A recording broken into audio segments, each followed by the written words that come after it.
ഇനി നമുക്ക് പഠിക്കാനുള്ളത് കിഡ്നി ട്രാൻസ്പ്ലാന്റേഷൻ ആണ്.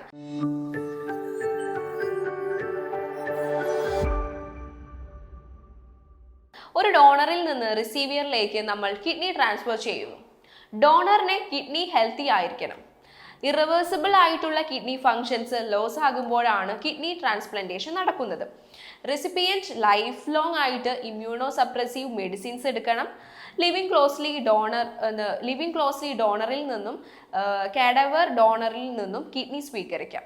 ഇനി ലിവിങ് ക്ലോസ്ലി ഡോണറിൽ നിന്ന് കിഡ്നി സ്വീകരിക്കുമ്പോൾ എന്തൊക്കെ കാര്യങ്ങളാണ് ശ്രദ്ധിക്കേണ്ടതെന്ന് നോക്കാം. ക്രോസ് മാച്ചിങ് നടത്തിയിരിക്കണം. എന്തൊക്കെയാണ് സ്ക്രീൻ ചെയ്യേണ്ടത് എന്ന് നോക്കാം. Blood group, tissue specific antigen, histocompatibility നോക്കണം. ഡോണർ ഹെൽത്തി ആണെന്നും മറ്റു കമ്മ്യൂണിക്കബിൾ ഡിസീസ് ഇല്ലെന്നും ഉറപ്പുവരുത്തുക. നെഫ്രോളജിക്കൽ ഇഷ്യൂസ് ഇല്ലെന്ന് ഉറപ്പുവരുത്തുക.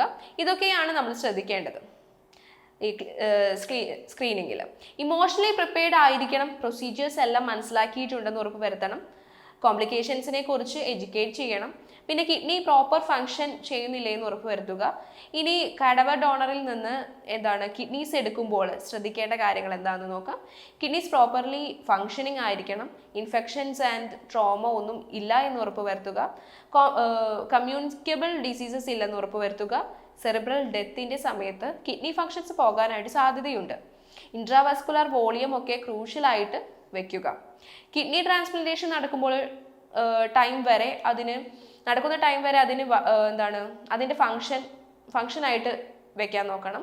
കണ്ടിന്യൂസ് വെന്റിലേഷൻ കൊടുക്കുക. ഇത്രയും കാര്യങ്ങളാണ് ഡോണേഴ്സ് ശ്രദ്ധിക്കേണ്ടത്. ഇനി പ്രീ ഓപ്പറേറ്റീവ് നോക്കാനുള്ള കാര്യങ്ങൾ എന്താണെന്ന് വെച്ചാൽ, കെയർ വേണ്ടത് റെസിപ്പിയൻറ്റിനല്ല, ഡോണർക്കാണ്. Verify the ഹിസ്റ്റോകോമ്പറ്റബിലിറ്റി. പിന്നെ ഇമ്മ്യൂണോ സപ്രസീവ് മെഡിക്കേഷൻസ് റെസിപ്പിയൻറ്റിന് നൽകുക. ഇൻഫെക്ഷൻസ് ഒന്നും ഇല്ല എന്ന് ഉറപ്പുവരുത്തുക. പിന്നെ ഹീമോഡയാലിസിസ് ചെയ്യുന്നുണ്ട് എന്ന് ഉറപ്പുവരുത്തുക. പിന്നെ റെസ്പിറേറ്ററി റേറ്റ്, ബ്രീത്തിങ് റേറ്റ് എന്നിവ മോണിറ്റർ ചെയ്യുക.